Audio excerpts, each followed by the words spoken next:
Magandang hapon mga idol. Panibagong kwento na naman ang ating matutunghayan at mapapakinggan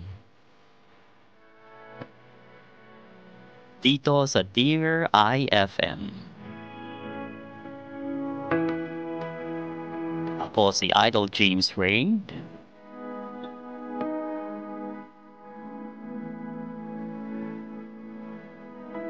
At ito ang Tripla The Shirley Story.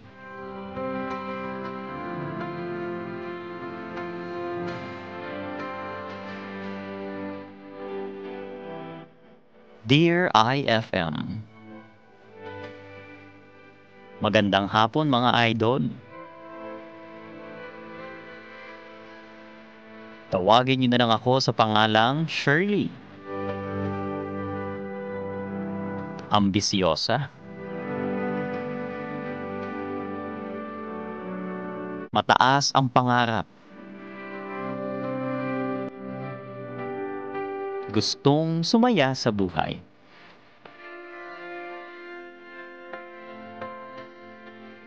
Pero alam ko naman na hindi magiging madali ang pagdaraanan ko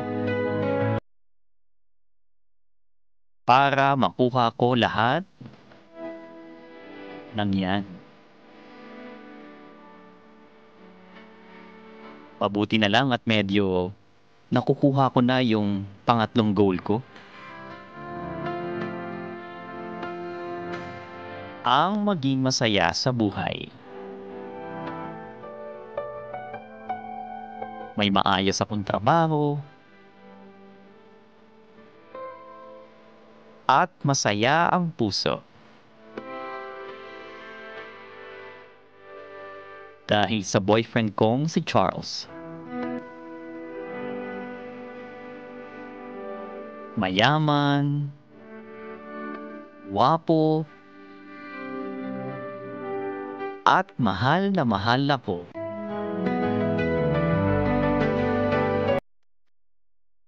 Kaya naman sa mga oras na yon,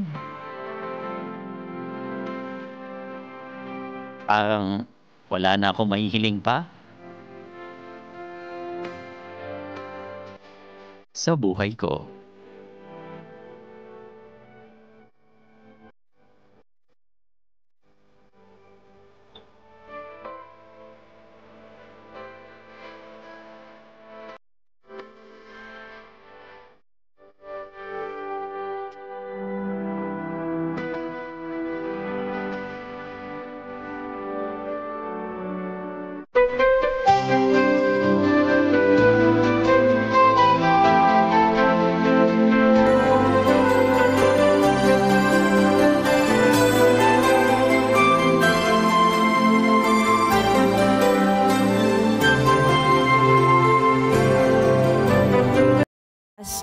Meron tayo diyang pritong itlog, hotdog, danggit at sinangag na kanin. May mainit na tubig na dito, magtimpla ka na lang ng kape. Salamat po. Ano ba yan, anak? Kakagising mo lang pero mukhang pagod ka na. Anong oras ka ba umuwi galing trabaho kagabi? Halos mag-aalas 12 na rin po. Alas 12?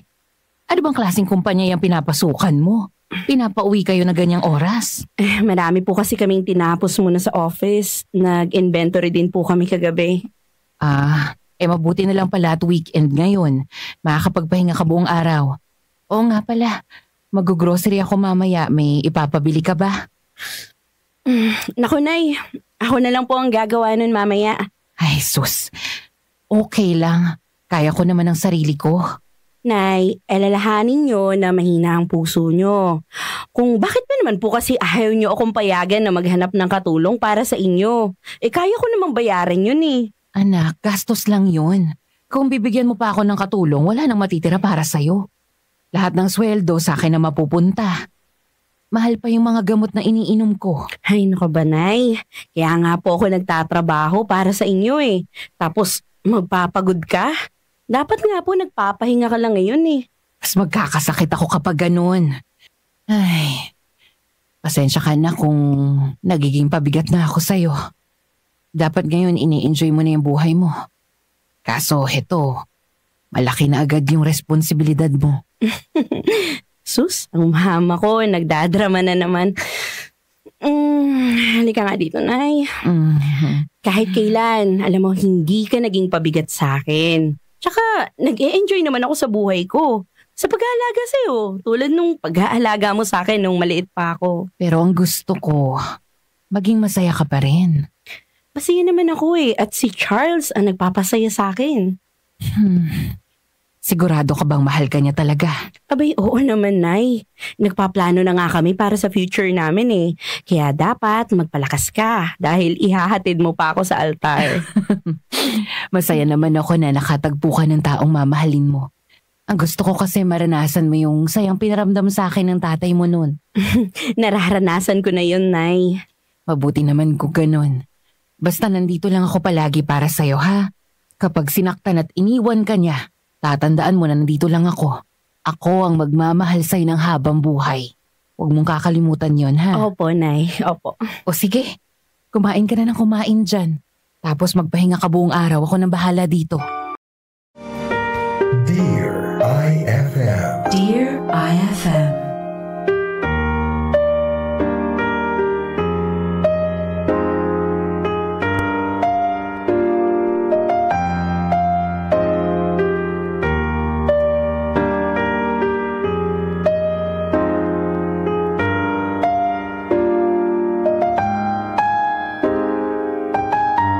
Sa totoo lang,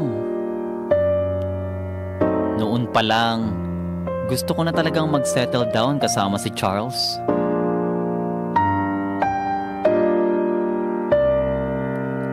Lahat kasi ng gusto ko sa isang lalaki, nasa kanya na.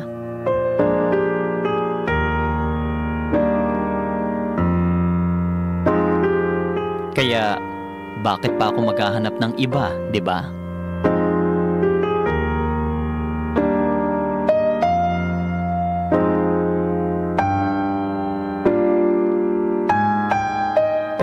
Dahil sa babae tayo,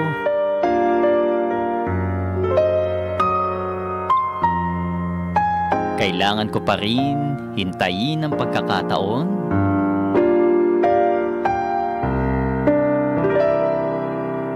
na ma-realize ni Charles na ako na rin ang gusto niyang makasama.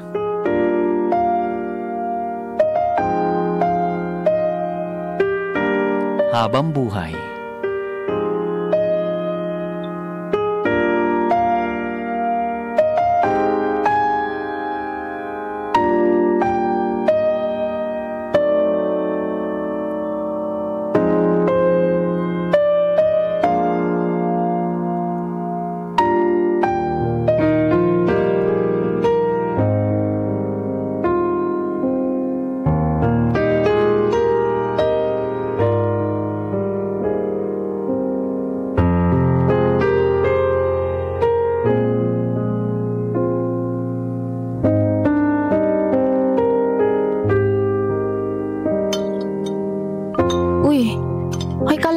Parang hindi ka mapakali. Anong meron? Ay, si Charles kasi. Kanina pang hindi nagchat-chat. Hindi naman sinasagot yung mga tawag ko. Susito naman. Baka naman busy lang. Anong busy? Tsaka ano naman yung pagkakabisihan nun? Busy sa babae. Oh, pwede naman yun Hoy, alam mo, Ayan, hindi ka nakakatulong. Alam mo na nga nag-aalala ako dito. Ganyan pa yung magiging mga banat mo sa akin. Ay, ako, alam mo, mas maganda na yung handa ka. At least, kapag advance ang utak mo, kahit makita mong may kalandian siya, hindi masyadong, alam mo yun, hindi masyadong masakit. Sabi nga nila, expect the unexpected. Diba? Ay nako, ewan ko sa'yo. Hindi yun magagawa sa akin ni Charles dahil alam kong mahal niya ako. Sus! Alam mo yung boyfriend mo, yan yung mga nakakatakot na lalaki. Bakit naman? Gwapo, mayaman. Kaya halos lahat ng babae, sigurado yan, didikit yan sa kanya. Siyempre siya, feeling gwapo, kaya hindi niya may iwasang magloko. Kaya dapat, ikaw, girl, umiwas-iwas ka sa mga gwapo, tapos mayaman pa. Nako te, dangerous tayo mga ganyan. Che, alam mo, masyado kang bitter. Inggit ka lang kasi. Ako kasi may love life, tapos ikaw, wala. Ay, okay lang. Mas gugustuhin ko na lang na maging single habang buhay kaysa lokohin ako ng mga lalaki, no? Huh. Ay, nako, imbis na mag-alala ka dyan, kumain na lang tayo. Tinan mo, ang sarap kaya ng pagkain. No siya. Sige na nga.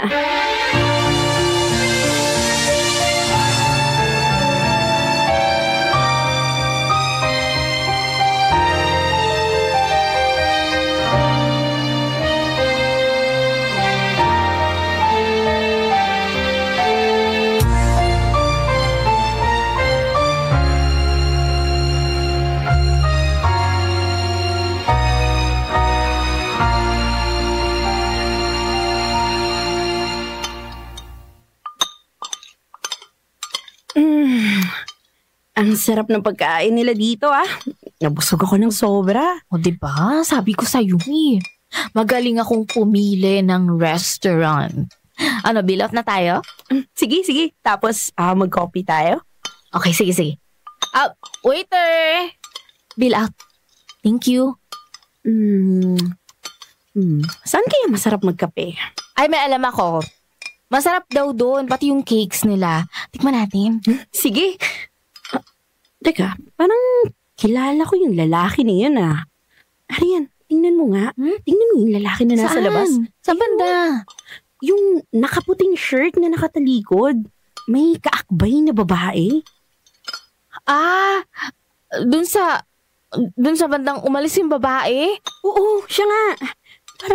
Parang familiar siya, no? Parang kilala ko yung hugis ng likod niya. Para siyang si Charles? Ha? Paano naman si Charles yan? Malakas yung kutob ko Baka naman hindi. Baka naman kamukha lang ng likod. Ito naman. Hindi Teka, ayan. Lumapit uli yung babae. Tingnan mo, haharap siya dito. Ha? Si Charles nga! Ha? Si Charles nga yun! May kasama siyang babae. Ayan Oh, tingnan mo. Inakbayan pa niya. Hayop na OMG. lalaking to. Kaya pala hindi ko makontak. Iba na pala yung kinokontak. Umanda siya sa akin. Taka! Hoy, Charlie! Maghinay-hinay ka nga! Ano ba? Paano ko maghihinay-hinay? Niloloko na ako ng boyfriend ko. Oo, nakita ko, girl. Alam ko. Pero relax, pwede. Huwag kang mag-eskandalo. Huminga ka, ha? Humanap ka ng timing na kakausapin mo siya. Huwag in public kung ayaw mong maging viral, okay? Relax ka lang. Inhale. Exhale. Ay, nako. Wisit na lalaking yan. Tubuan sana siya ng pigsa sa alaga niya. Dear IFM. Dear IFM.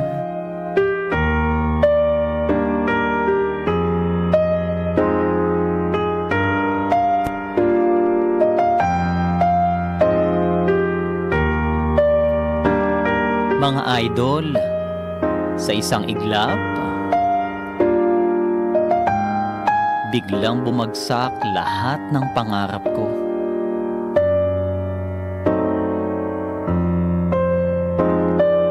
Gumuho ang mundo.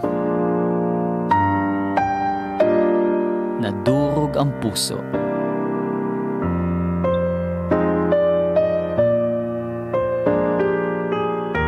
Buong gabi ako umiyak ng umiyak.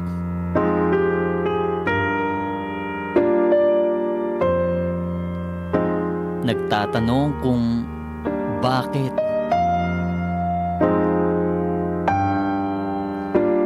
Bakit nangyari ang lahat ng yun?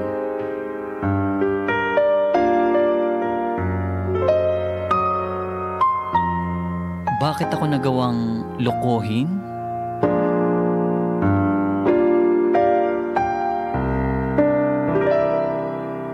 Ng lalaking minahal ko ng sobra.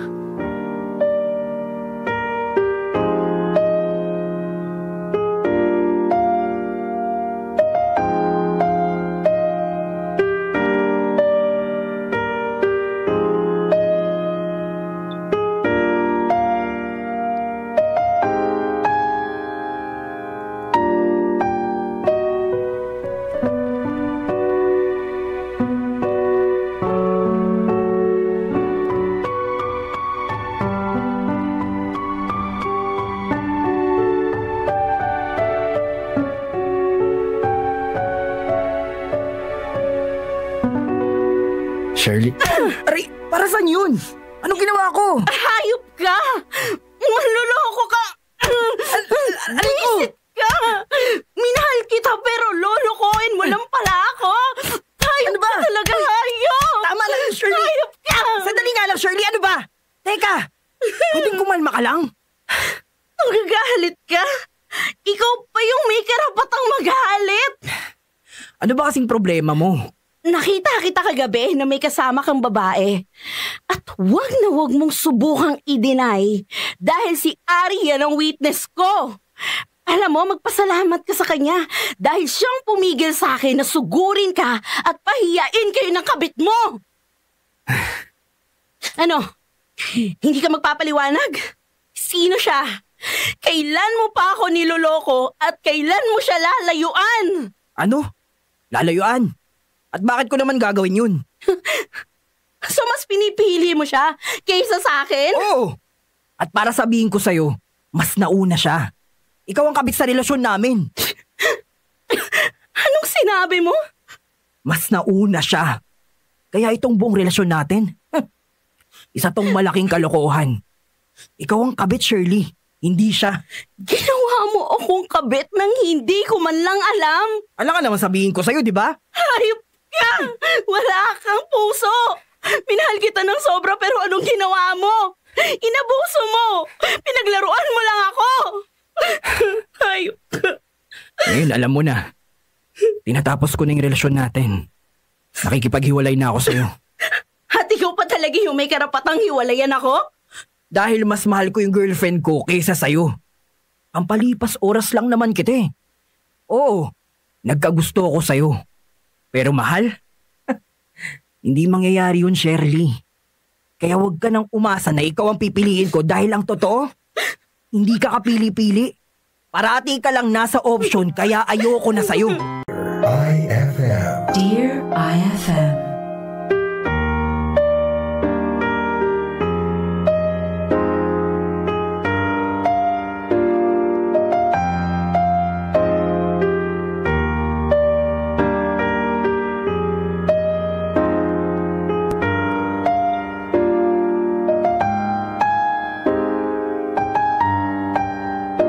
Hindi ka kapili-pili.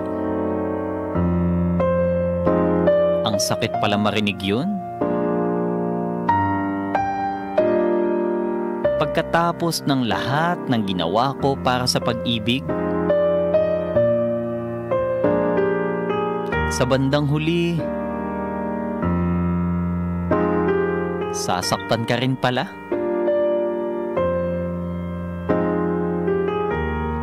At buong akala mo, nag-iisa ka lang sa buhay niya. Pero ang totoo, pangalawa ka lang.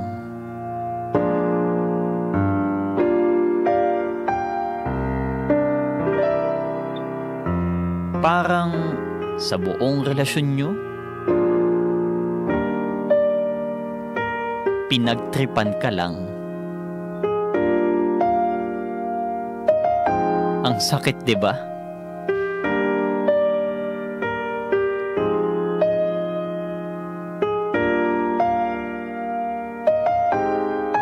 Mga idol, sa kabila ng sakit na dinanas ko kay Charles,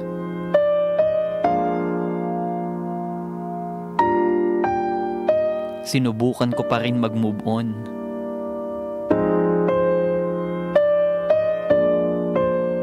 Wala naman akong choice kundi gawin yun.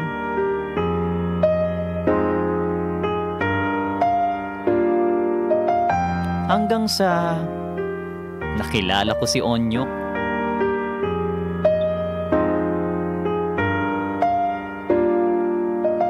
Nagtatrabaho bilang driver.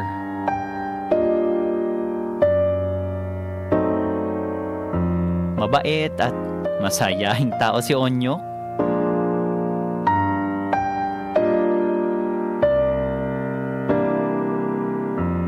Kaya hindi naging mahirap sa akin na makapalagayan siya ng loob.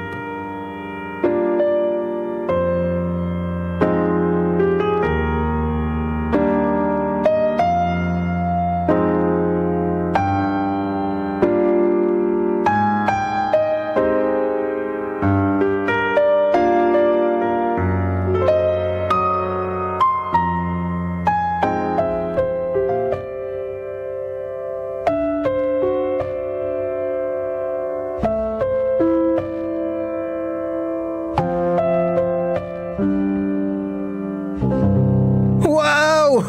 Ang sarap ng pagkain natin ah. Alam mo, na-miss ko tong kainin. Medyo nagtitipid kasi ako ngayon eh. Bakit mo pa tinitipid ang sarili mo? Magkano lang naman ang mga pagkain na to? Actually, makikita mo nga lang to sa tabi-tabi. Nung magkano ka lang dyan?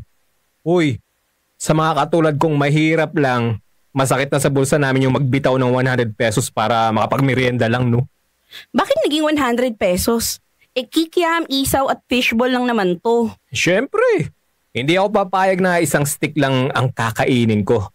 Dapat mas marami kasi masarap yan iulam sa kanin eh.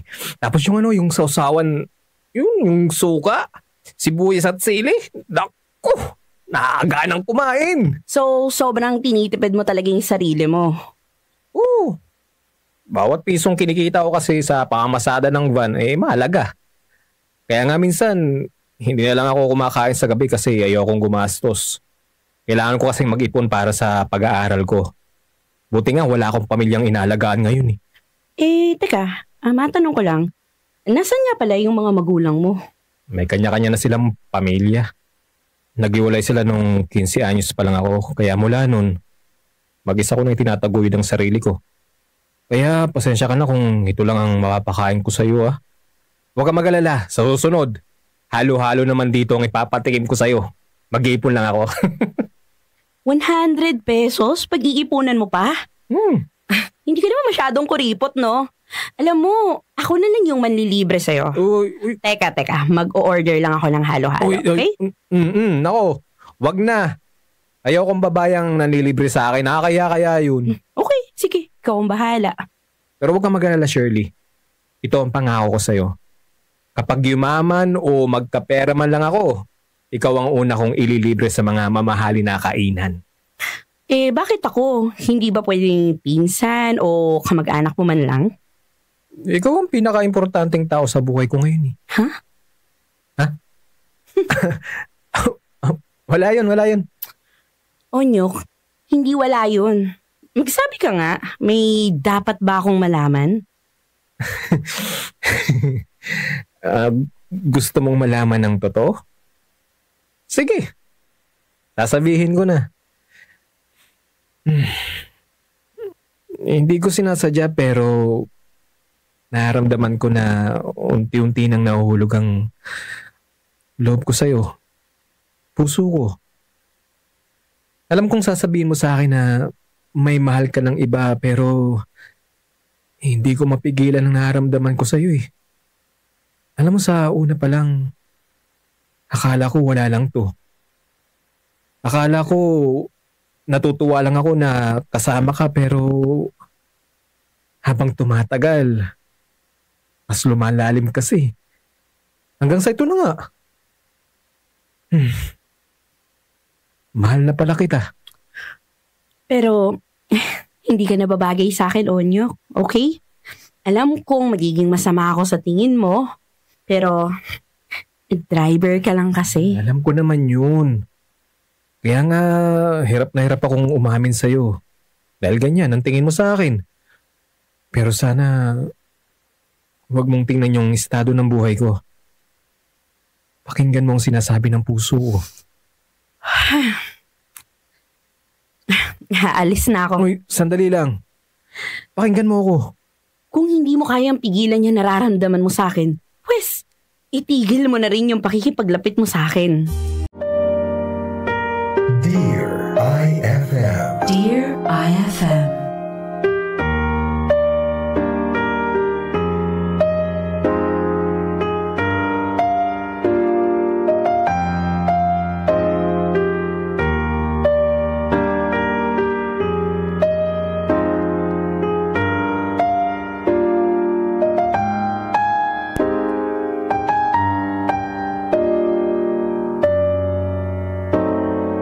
Tulad ng sinabi ko kanina, mabuting tao naman si Onyok.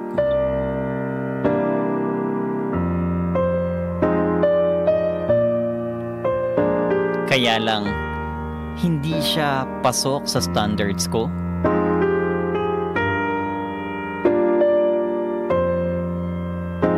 Ambisyosa ako kaya ang gusto ko, mayamang boyfriend.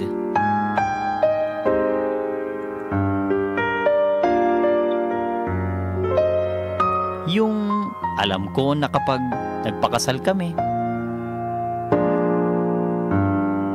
hindi ko mararanasan na maghirap.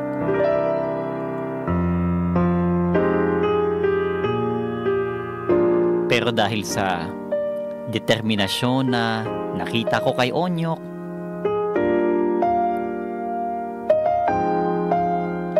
binigyan ko rin siya ng chance.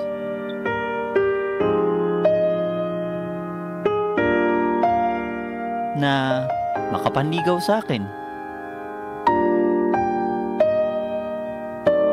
Kaya lang,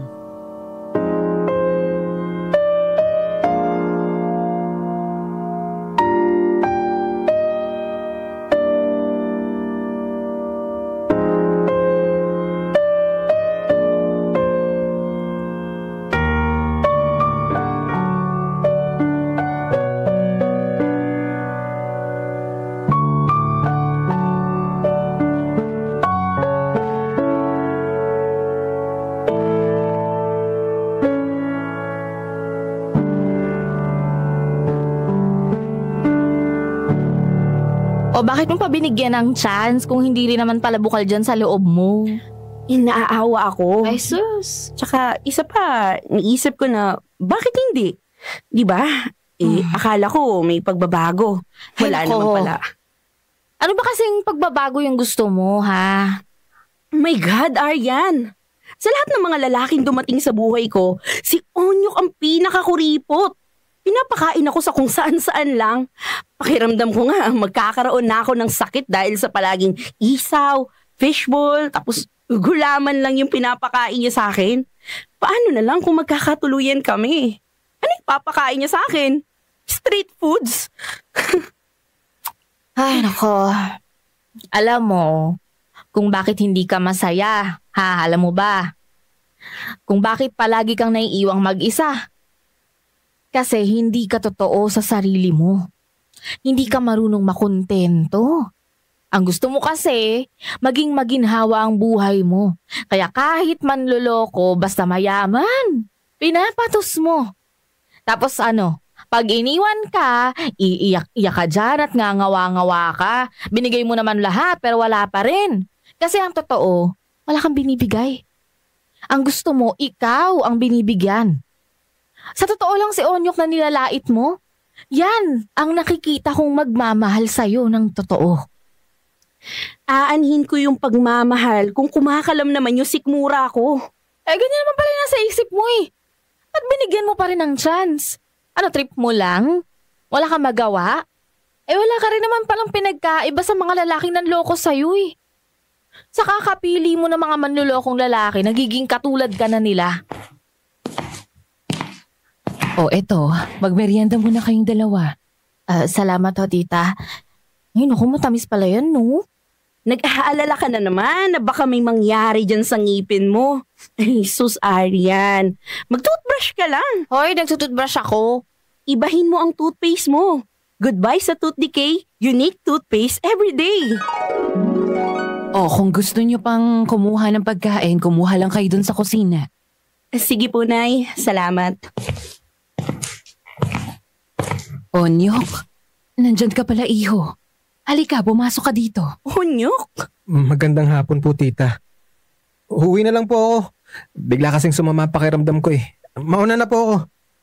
Sige. Mag-iingat ka, ha? Onyok, sandali lang. Uy, Onyok, sandali lang. Kung tatanungin mo ako kung narinig ko ang lahat, oo, narinig ko. At kung hihingi ka ng tawad, sige. Papatawarin kita. Nakakapagod lang na magtanim ng galit kasi. Sandali, intindihin mo naman ako. Bakit ako ba inintindi mo? Yung naramdaman ko, inisip mo ba? Hindi rin naman, di ba? Alam mo, tama ang kaibigan mo eh. Sana hindi mo na lang ako binigyan ng pagkakataon. Mas gusto ko na yung maghintay kahit alam ko namang walang pag-asa. Kaysa yung umasa na totoo ang lahat ng ito. Wala akong sinabing maghintay ka. Wala akong sinabing umasa ka. Wala kang ang sinabi. Yun na nga eh. Kasalanan ko naman yun. Desisyon ko yun. Kaya ngayon, itatama ko ang ginawa kong pagkakamali. At alam mo kung ano yun? Ang umasa sa'yo at higit sa lahat, ang magmahal sa isang katulad mo. Dear IFM. Dear IFM.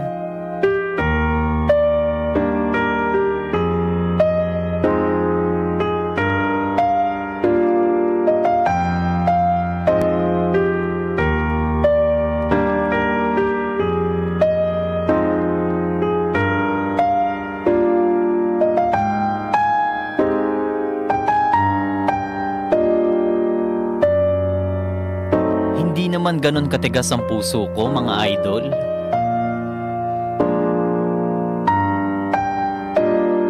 Nakita ko sa mga mata ni Onyok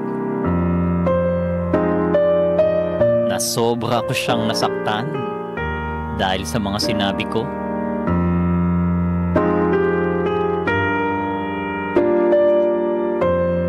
Ilang araw akong hindi mapakali nun.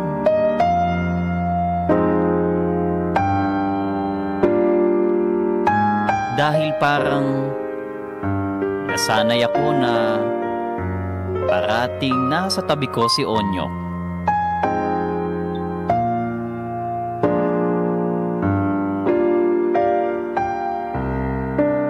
Dito ko na-realize na kahit papano,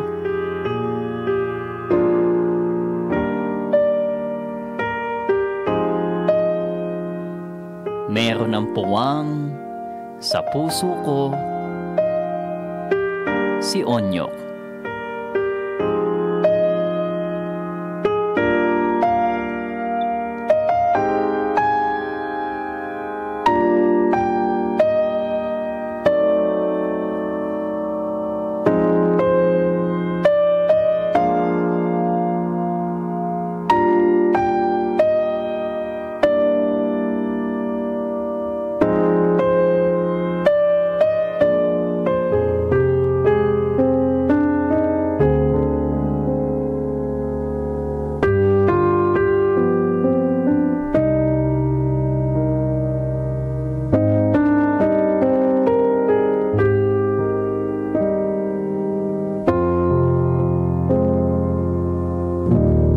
Tatawagan ko ba siya?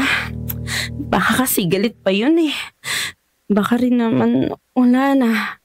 Ay, ano ba Shirley? Ano ba? Mukha ka ng baliw. Ikaw kasi, may pagkatanga ka rin. Okay, bahala na.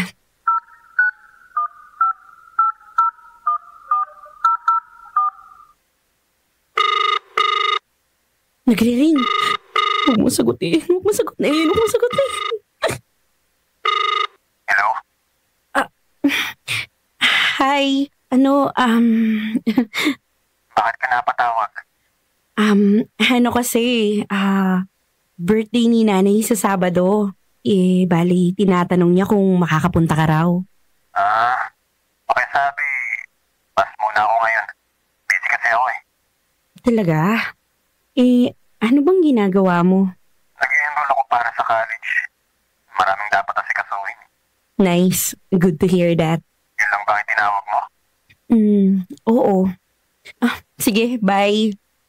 Ay, nakakainis. Yun yung chance mong humingi ng sorry, di ba? Ay, pinalampas mo pa. Hindi lang pinalampas, sinayang mo pa. Ikaw pala. Kanina ka pa ba nandyan? Oo. Nakukonsensya ka na sa ginawa mo kay Onyok, no? Medyo. Gusto ko sanang humingi ng sorry kaso hindi ko alam kung paano ko pa gagawin yun. Nahihiya kasi ako sa kanya. Ay, aba, himala. Ano nakain mo? Ito naman, kung makapagsalita, parang kala mo naman wala akong konsensya. Dati, wala. Pero ngayon, medyo tumutubo na, girl. Ay nako, syempre may kasalanan ako dun sa tao. Kaso, hindi ko lang alam kung kaya niya pa ba akong patawarin. Hindi ka nun papatawarin. Kontrabida ka talaga sa buhay ko, no? Imbis na kino-comfort mo ako, mas lalo mo pang pinapabigat yung nararamdaman ko. Kasi dapat lang yan sa'yo. Hindi nga kita magets eh. Kasi kung sino yung mga manloloko, sila yung mga minamahal mo ng todo. At kung sino yung nagmamahal sa'yo ng sobra, siya yung sinasaktan mo. Hindi ko nga sinasadya. Isa pa, nagsisisi na rin ako. May na-realize kasi ako. Ano? Na hindi ko namamalaya na mahal ko na pala siya. Saka ko lang kasi naramdaman yun nung ilang araw niya na akong hindi kinikibo. So ayun, na-miss ko siya. Alam mo, ganyan naman talaga sa mundo eh. Malalaman mo lang ang kahalagahan ng isang tao kapag nawala na sa'yo. Minsan, ang mahirap doon, yung iba, wala nang chance para ibalik pa yung mga yun. So anong gagawin ko ngayon? Maghintay ka na lang ng tamang pagkakataon. Hindi naman kasi madali yung ginawa mo kay Onyok eh. Sinadya mong saktan yung tao. Sinadya mong paasahin. Hindi madaling patawarin ng ganung bagay, Shirley. Kaya kung ako sa'yo, ha? Hayaan mo muna. Kasalanan mo yan eh. Kaya ngayon, mag-is ka. Dear IFM. Dear IFM.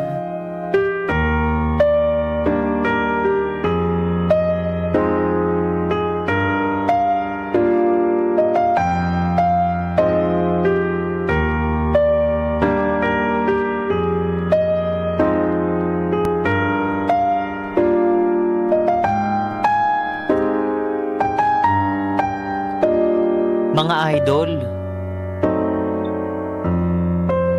habang sinusulat ko ang kwento kong ito ngayon,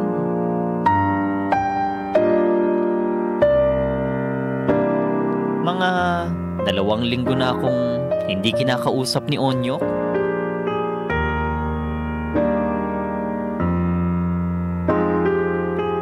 Hindi ako mapakali.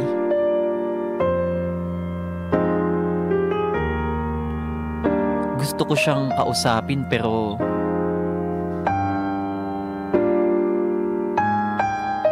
hindi ko alam kung paano.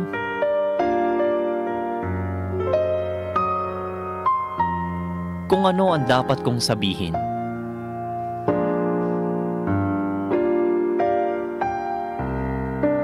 Dahil sa tuwing maglalakas loob akong kausapin siya,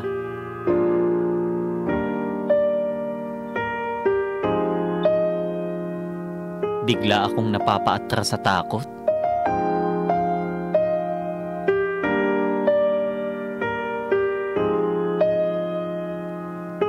Ano ba ang dapat kong gawin?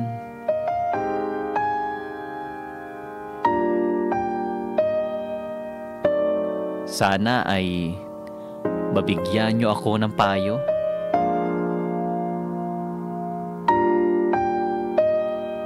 Hanggang dito na lang. Shirley.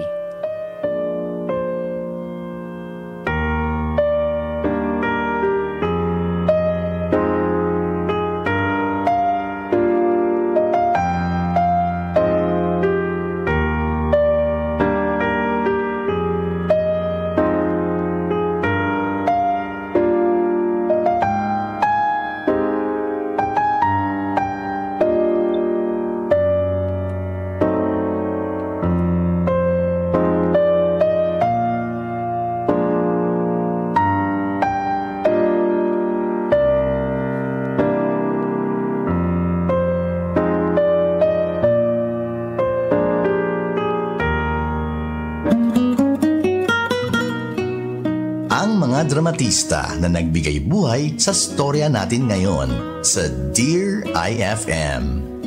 The Shirley Story. J.Ann Cruzado bilang Shirley, R.J. Carpo bilang Onyok, M.K. Salditos bilang Aryan, Aldo Biscante bilang Charles, Karshi Senosa bilang Miranda, Sound Technician and Drama Editor Martin D.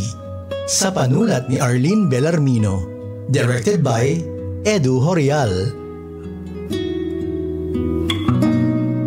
FM drama has never sounded better. Dear IFM. IFM. Okay, at syempre mga idol, ayun na nga ating napakinggan ang The Shirley Story titled Trip Lang by Arlene Villarmino. So ayun na, para sa mga idol natin na tinutukan, simula-simula hanggang matapos ang kwento ngayong habang ito ng Wednesday para sa ating Dear IFM. Maraming salamat po kasi kami nyo pinipiling background tuwing ganitong oras, diba? Pampasaya ng inyong mga kalooban, no? Yung mga eksenang talagang medyo inaantok-antok ka, pero dahil nakatutok ka dun sa bawat eksena dito sa kwentong ito, abay, syempre nabubuhayin ka ng loob na hindi ako pwedeng makakalampas ng isang bitawan, diba? Mga characters natin dito. Ayan po si Shirley, si Onyok, Aryan, si Charles at si Miranda. Ayan para dun sa mga idol natin na nakarelate sa kwentong ito, which is alam mo parang makikita mo lang yung kahalagahan ng isang tao kapag hindi mo na siya nakikita or nakakausap, diba? Yung tipong mga panahon na talagang gustong-gusto ka niya, ikaw naman to minabaliwala mo siya, which is, diba, sa tingin mo naman may pag-asa talaga, pero dahil iba ang gusto ng puso mo mangyari, hindi nga nagkataon na mapagbigyan man lang siya, diba? Kaya agad mga idol, mahirap itong ganitong eksena, no? Dahil kasi puso't isip mo susundin mo, diba? Pero itong taong ito na gusto naman talaga, nabigyan mo siya ng chance, hindi mo man lang binigyan ng pagkakataon, di ba? Napapasukin sa pusong yan. Sa pihikan na pusong yan. Kasi nga, dahil ang karakter ni Shirley, isa siyang ambisyosa, di ba? Hindi naman natin masisisi kasi may mga ganun naman talaga, di ba? Na ugali ang tao, may ambisyoso, ambisyosa, which is aminado naman talaga siya at gusto niya mayaman, gwapo, matangkad. Grabe naman si Shirley. Ba't naman dinidescribe ako ni Shirley sa kwentong to? Napakakapal naman ang mukha ni Idol James Reid para sabihin na ako yung dinidescribe Shirley sa kwentong ito. Nagwapo, matangkad, mayaman. Di ako mayaman kaya mayabang lang. Hindi, ay mga idol again po, para sa lahat ng mga tumutok ngayong habang ito ng Miyerkules para sa kwento ng Dear IFM, maraming salamat. Bukas po ulit ayan yung mga nanonood, nakikinig sa ating live streaming sa Facebook 106.3 IFM Lucena. Thank you din sa mga nagte-text sa ating text line sa 0961-693-5507. Sa lahat ng mga padali nyo, ayan, maraming salamat din mga idol natin. Oras po natin ay 2:41. Magbabalik pa rin po si Idol James Ray dito sa 106.3 IFM Lucena. Ay, narinig ko na yan.